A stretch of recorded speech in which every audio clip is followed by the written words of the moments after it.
Welkom by hierdie week se aflewering van die Rally Ride Dagboek, 'n weeklikse potgooi wat handel oor rally ride in Suid-Afrika en die res van die wêreld.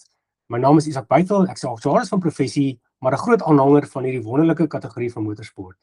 En soos ouer gewoonte, aan die ander kant van die mikrofoon sit my mede-aanbieder en die weggehoue kenner van alles wat rally ride aanbetref, die aanbekende Stompie Meinhardt. Stompie, hoe lyk dinge daar? Ek sê om grommetjies te werk is erger as 'n rallybakkie. So jy meng grond en diesel en olie en grease en alles en jy meng dit en jy smeer dit in jou hare en dan werk jy grommondjies.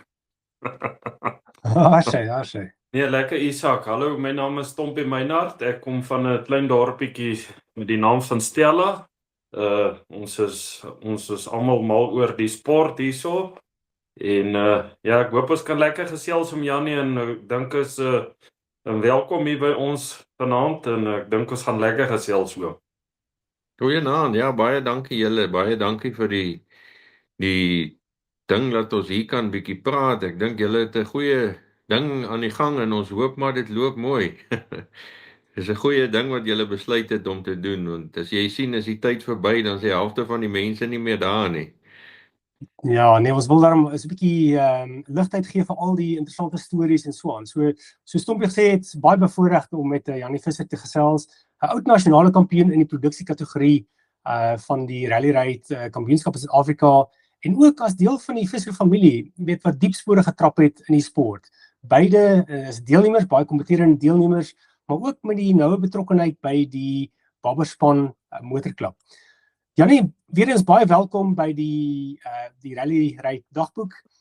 As ons kan afskop dalk, wie is Janie Visser, waar het jy groot geword en hoe het dit gebeur dat jy en die res van die familie so nou betrokkenheid ontwikkel het met Rally Ride of soos dit destyds bekend gestel het veldwedrenne in Suid-Afrika? Ja, Isak, ja, ek het nou, hier waar ek nou is, ek het hierso gebore en groot geword en ek is nog my lewe lank hierso. Ek was so 2-3 jaar in Johannesburg wat ek my ambag gedoen het, maar toe ek dit klaar is, toe ek dadelik weer teruggekom en ons gaan nog steeds hierso aan op die plaas en ja, man, vandat ek verstaan het my paal motorsport, dus die off-road racing daai tyd gedoen. En ek weet nie, as 'n ou daarmee groot word, dan gaan jy seker maar aan, maar dit is al wat jy geken het en ja, daai tyd was dit nog by die modderwedrenne voor dit nog die off-road rallies was. En ja, so het almal maar betrokke geraak en toe dit nou meer verander weer in veldrenne, toe die modder, daai tyd met die sanksies met die petrol, hierso in vroeë 70's, toe die regering dit gestop, die modderwedrenne, toe het hulle nou gesê, nee, hulle kan nou aangaan met die veldrenne. Ek weet nou nie wat was nou eintlik die verskil, want petrol was petrol. So ja, toe het hulle daarmee aangegaan en dis maar waar die ding maar, die lont maar begin het brand het. Maar dit was nou op Serinka Spa, daar by Kreersdorp. Ja. En yes man, dit was pret geweest hoor. Ja, dit was ek het ook al gehoor van die modderwedrenne, ja. Jy weet, en ek het ook, ons probeer nou so half die pas al ook by mekaar inpas en dit begin al duidelik raak hoe die sport eintlik ontwikkel het. Ja. Weet, en ek dink minder ouens verstaan eintlik waarvan dit kom. Ja, dit is, kyk, dit heel in die begin was dit net motorfietsse. Dit was soos 'n net motocross. En toe het hulle die karre bygekry. En nou ja, toe het hulle nou dieselfde tyd wat hulle dit gery het, toe was die roofval in die gang in Lesotho. Daai selfde ouens wat die modderreisies gery het, die roof ook gery. Maar die roof het daar baie ander ouens ook gery wat nou nie modderreisies gery het nie. En maar dis maar waar dit nou, waar hierdie goed te begin het. Ja, Want my pa het my nou mof, hulle het elkeen met 'n Willys Jeep gery. En dis maar hulle het met die off-roads ook maar begin met Willys Jeeps en toe later die Land Cruiser en so aan, ja. Ek sien. Ja. En ook die wat vir my interessant is dat dit lyk of in wat die destydse Wes-Transvaal was en nou in Noordwes provinsie, dit is so half 'n werklike gemeenskap ontwikkel met die veldwedrenne. Wat het daarna toe bygedra? Ja, ons het nog 'n redelike streeks kampioenskap gehad. Dis daai tyd was hier baie klaps. Dit was nou Babberspan en Vryburg en Dan was daar Mafeking motorklub en Klerksdorp motorklub. En elke klub het 'n wedren aangebied. O ja, daar was nog Rustenburg en Orsa. So daar was omtrent 8 klubs en elke klub het 'n wedren aangebied.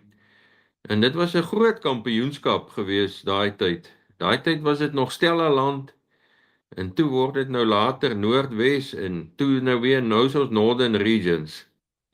Ja, dit was 'n groot kampioenskap gewees daai tyd. Janie, as ons nou so 'n bietjie kan teruggaan, wat was die verskil tussen die modderresiese en die offroad races? Wat was die verskil? Was die offroad races langer en meer endurend en die modder races amper sprints of hoe dit gewerk? Ons Ja, die hoor net modder al van die modder races, maar ons weet nie hoe dit gewerk nie. Ja, dit was 'n baan wat hulle gemaak het. Dit het begin daar in Kreersdorp by die plek se Ringa Spa. Dis waar dit begin het. En daar's min ouens wat nog oor is wat daai kyk my pa en hoe Moffe daar gery en dan Richard Sieling en ek dink om Boudou het gery, Frans Chapek en dis die ouens wat ek so vinnig kan onthou wat daai tyd daar gery het nog, wat nou nog hier saam met ons is. En hulle het 'n baan gemaak soos 'n motocross baan vir motorfietser. Maar dan het hulle dit nou vir die karre gemaak. Hulle het nou groot moddergate gemaak en dit nat gespuit. Dit was hierso, kom ons sê 70, 69, 70 daar rond. Het hulle daar by Seringa Spa gery. Toe vra hulle of wil die ouens hoe op Barberspan nie ook 'n baan maak nie, want dit is nou alles net daar op een plek. In daai tyd was daar nog net die roof was al offroad race, dink ek wat daar was, want dit was in Lesotho. En toe het hulle nou op Barberspan 1 gemaak. Dit het toe in 73 begin op Barberspan. Hier langs die hotel. Julle weet waar is die hotel hier op Barberspan. En toe het hulle nou sommer die ding lekker nou uit die pan uit kon nat spuit met groot waterpompe. Dit was maar 'n redelike 'n orgie met die modder saam en so, dis mos 'n turf besigheid so. En hulle het ook maar verskillende klasse gehad. Jy het nou wie 4x4s en V8s en ek weet nie buggies en jeeps en al sulke goed gehad. En maar dit was nogal prettig. Ek het nou eendag toevallig vriende van ons het nog 'n ou 8 mm filmkamera. Toe wys hy my so klips van die ding wat sy pa nog afgeneem het. Ek sal eendag as julle by my is of vir julle stuur of iets, dan kan julle net so 'n idee kry hoe het dit gelyk. Dis nogal interessant. Dit was nog op Seringa Spa wat hulle dit afgeneem het. Maar daai tyd toe ek dink 6 of 77 toe was dit nou met die petrol sanksies en daar het nie petrol gekom nie. Toe die regering dit gestop en toe het hulle die Barberspan 500 begin. Dit wat eerste dink ek was in 1977. Ja, en toe het hulle nou die modderreisies heeltemal gestop. Dit hulle nou net met die lang, weet jy, Barberspan 500 was toe nou die heel eerste offroad reis in Suid-Afrika. En ek dink 75 het die Transkalahari begin in Botswana en die roof, hy het nou al omtrent in 8 of 69 het hy al begin. Okay, dit is interessant. Ja.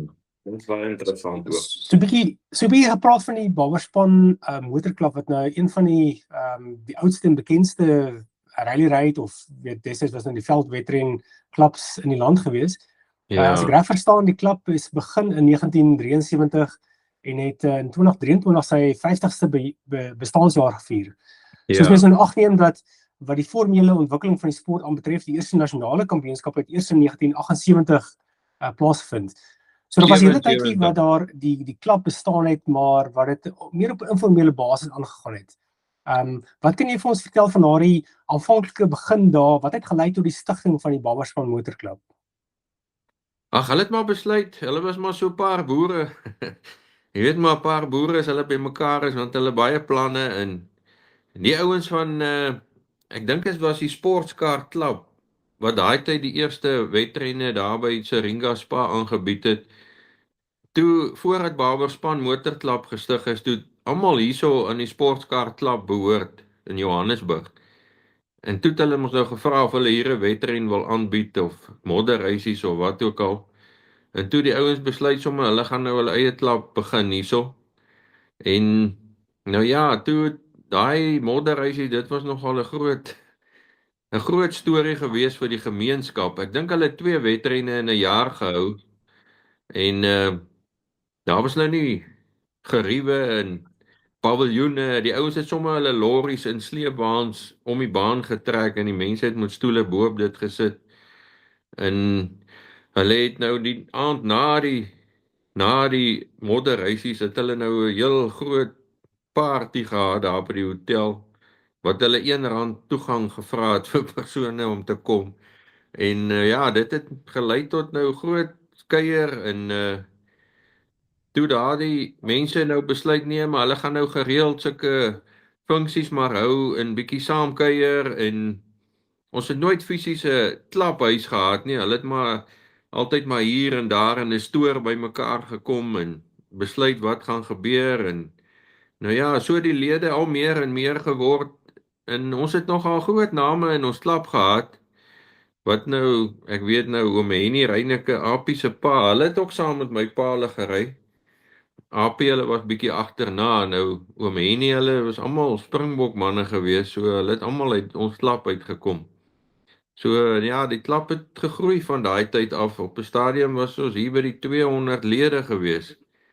Maar met die finansiële stywe van die saak, soos dit vandag lyk, almal trek maar swaar en almal daai tyd het die mense baie meer tyd gehad vir sulke goed. Vandag is daar niemand, elke ou skrop maar net sy eie nes en daar's nie baie tyd vir al die goede nie.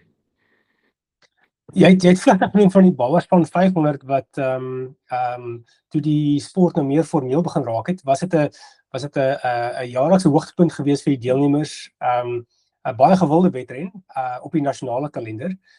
En dit was ook 'n tyd waar die motorfietsse en die karre saam weet op dieselfde roete deelgeneem het. Ja. Van wat ek kan verstaan, dit was 'n goue era geweest vir die sport en vir die Barberspan Motorklub. Wat het dit so gewild gemaak onder die deelnemers spesifiek, die Barberspan 500? Ag, ek sal sê ek dink is omdat dit moeilik was. Kyk, enige ding wat moeilik is, soos die roofok, die ouens het daarvan gehou in die Barberspan. Ek dink wat hom lekker gemaak het, hy was 1 lap van 500 km.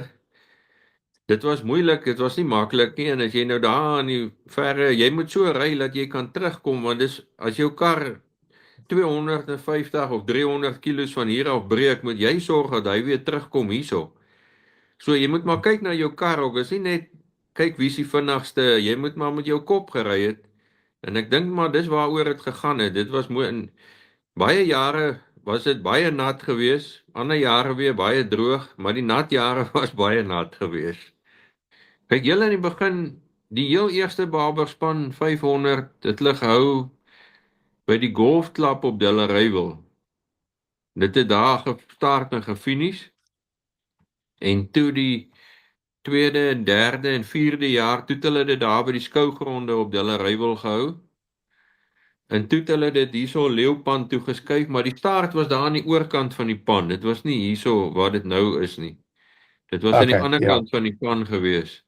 En so hierso omtrent 90, 91, toe het hulle dit nou hierdie kant toe geskuif, hier agter my huis.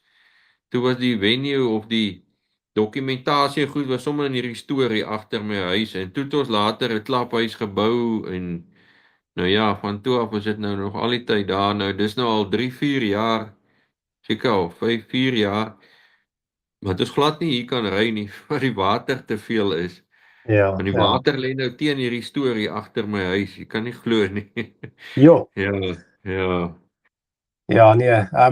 Ja, dis nog 'n interessante punt dat dit 'n enkel roete is. Deesdae die nasionale wedrenne vind meestal oor 400 km plaas. Ek dink as een marathon wedren 'n jaar en dan is dit ook gewoonlik 2 rondes van kom ons sê nagenoeg 200 km. Ja. Daarteenoor was die Barberspan 500 was een enkele lang sirkelroete wat een dag voltooi moes word. Ja, En hulle dan het was nou die die brandweer Vrydag, hulle het ook die Vrydag tyd rondes gery, maar dit was deel van die 500 km. Hulle het 80 km tot op Sitlagoli gery. En dan het hulle daar ge-overnight en dit was die time trial. En dan was daar nou die volgende dag, die Saterdag, die 450 kilos wat oor was, weer terug tot hier op Leeupan. Ja. Dit moes hoe dit logisties gewerk om so lang enkelroete. Ek dink een van die redes hoekom dit sin maak vir die ouens wat 2 rondes ry, weet jy dan 'n bietjie kleiner spasie. Maar Ja. om 420 km uit te lê in een sirkelroete, dit moes logisties nogal uitdagend Ja, wees het. dit was nogal 'n uitdaging. Kyk, hulle het gewoonlik so 'n week voor die tyd 'n week gevat net om eers kyk, daai tyd was daar nog nie Google Maps en sulke goed nie. Jy het maar fisies gery en almal gaan sien en gevra of mag mens daar ry en ons het so 4-5 groepe gemaak. En nou sleutelpunte gehad. Sê die Vryburgpad het ons twee keer gekruis, die Vryburg-Mafeking pad. Het ons 2 keer gekruis met die gaan en met die terugkom. So dat een groep het dan van hier af tot daar gegaan en 'n ander groep weer van daar af verder tot by Digtebos. Dit was net maar sê die draaipunt daar aan die bokant. En daar was gewoonlik die service area ook. En dan weer 'n ander groep van daar af tot terug by die Vryburgpad en dan weer van die Vryburgpad af terug Leeupan toe. So daai tyd was daar baie mense betrokke. En dit het baie gehelp. Dit was baie makliker en ons het maar so die roete gemerk ook. Elkeen wat nou daai stuk gesoek het maar sy eie deel gemerk en die drade gereël en met die boere gereël en die beeste gereël en op die plase en so dit was maar 'n uitdaging. Sure, Nee, ja. sê vir my oom Janie, was daai tyd was daar roetekaarte uit of het julle net op stickers gewerk? Eintlik die vraag wat ek net wou gevra het julle groepe gemaak om die roete uit te sit en toe het oom my nou geantwoord? Maar was daar roetekaarte? Hoe het julle die ouer stukkie geteken en dit vir julle gebring en dan bou julle 'n legkaart van 'n roetekaart of het julle maar net op stickers gewerk? Hoe het dit gewerk oom? Man, heel in die begin en sal maar sê die eerste 3-4 jaar het hulle 'n roetekaart gehad, maar dit was fisies geskryf. Jy het geskryf, sê maar 2 km draai regs by die krib en dan weer 1.5 draai links by die boom. Daar was nie prentjies nie, alles was fisies geskryf. En daar was ook nie die rooi Duitlow stickers nie. Hulle het sommer kunsmissakke gevat en dit sulke repe gesny en so hier en daar in 'n boom vasgemaak. Daar was ook 'n een wat gesê het hierdie is 'n linksdraai en daai is 'n confirmation jy's nou op die regte pad nie. Hulle het so elke 2 of 3 km 'n stuk kunsmissak in 'n boom gehang of in 'n draad vasgemaak. So dit was moeilik ook. Ja. Ja, dis hoekom die ouens kon nie so vinnig ry nie, want jy moet die groot ding was om op die pad te bly. Dit is nie straightforward gewees nie en toe het hulle begin om die roete kaarte te teken soos wat jy dit nou ken, Stompie, daai in die blokkies met die prentjies. Ja. Ons het nou soos daai groepe, elke groep het so 'n rolwerk net sy eie deel geteken. En dan agterna, dan het hulle dit vir een persoon gegee wat die hele ding dan oorgeteken het. Nou netjies oorgeteken het. So dan die hele ding dan naaste by dieselfde gelyk, want 5 ouens se tekeninge lyk maar baie verskillend. Ja. Dan een persoon het nou net alles oorgeteken. En dan so 2 weke voor die rally, daai tyd die Clark of the Courses, dan het hulle nou gekom. En dan het hulle nou die hele roete deurgery, dan het hy nou die skedule gekyk of dit reg is en alles nou reg is op die roadbook en alles so, dan nou gesê dis reg of hier en daar moet bietjie verander word en so aan. Net so 'n bietjie laaste punt op die kom ons sê die roete uitleg. Verlede jaar met die Wêreld Rally Ride Kampioenskappe, die W2RC, het hulle 'n groot gedeelte gery in die gebied waar die Bouwerspan 500 altyd plaasgevind het. Dit is seker en ek weet die Bouwerspan Motorklub het 'n groot aandeel gehad om vir die sukses van daardie roete uitleg en so aan. Dit moes seker aan die een kant baie herinnering teruggebring het maar ook 'n Ja.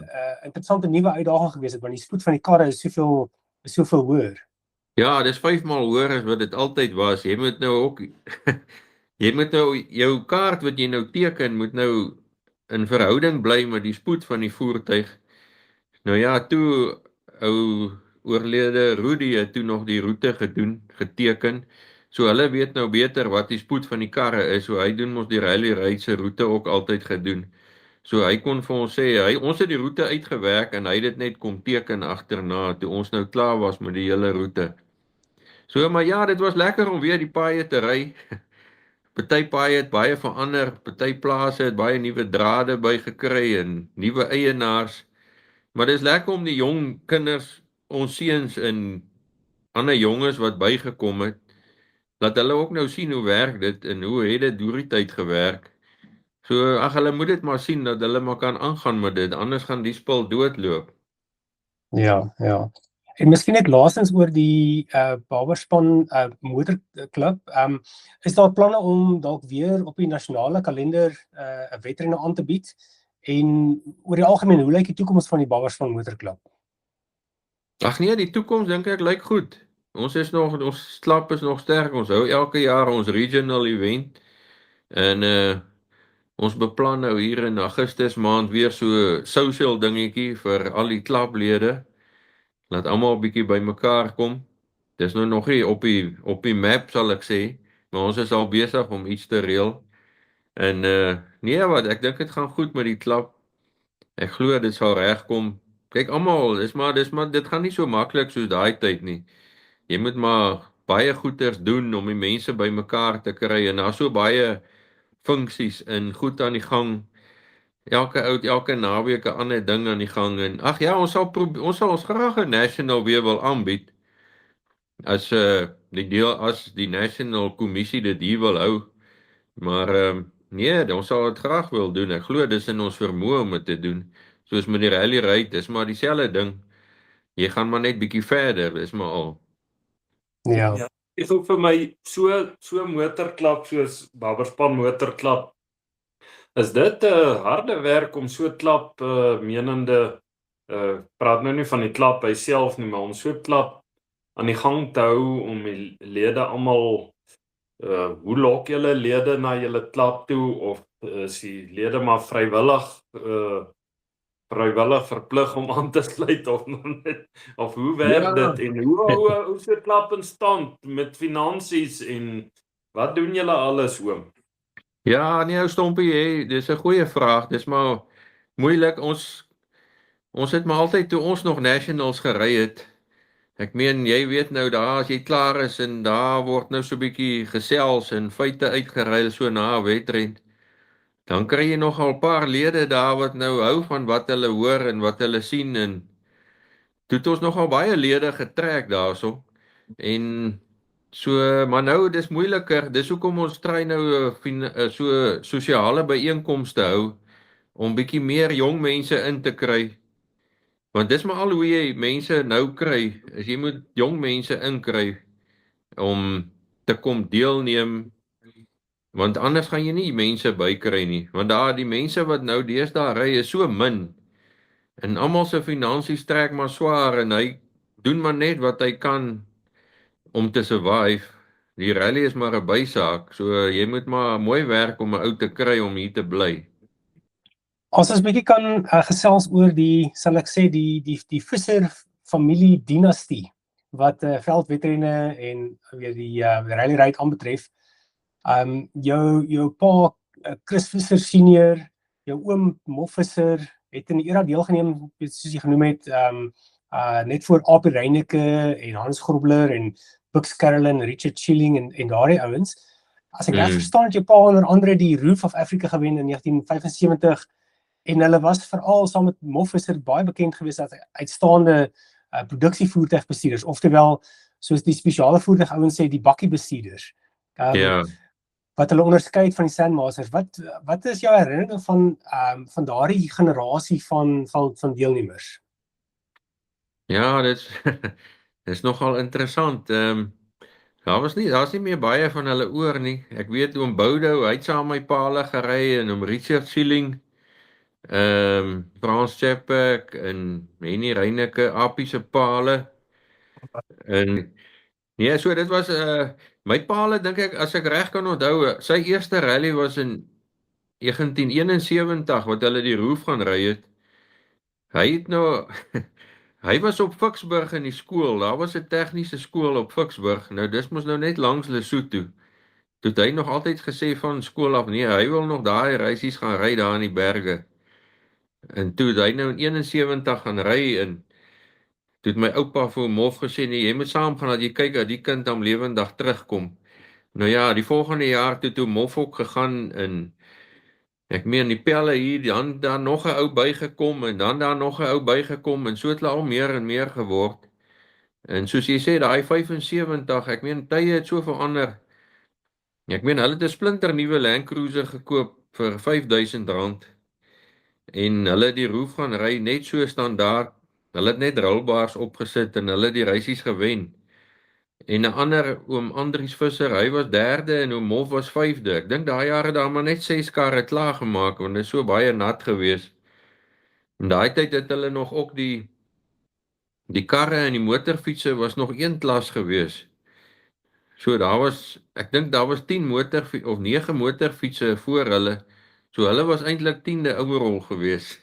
Maar hulle was eerste van die karre. En ja, nee, so het hulle elke jaar meer en meer geword.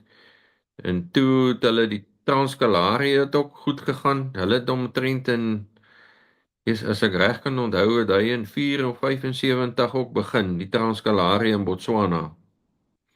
Ja, daai tyd, dit was nogal, en dit was baie deelnemers gewees.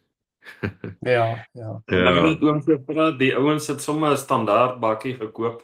Ek het al stories gehoor dat die ouens dan boere in die week met die bakkie en dan naweke, as dit 'n reisnaweek is, dan gaan reis hy met die bakkie en dan maandag dan met die bakkie weer boer ook nog oom so. Ja. Dit so.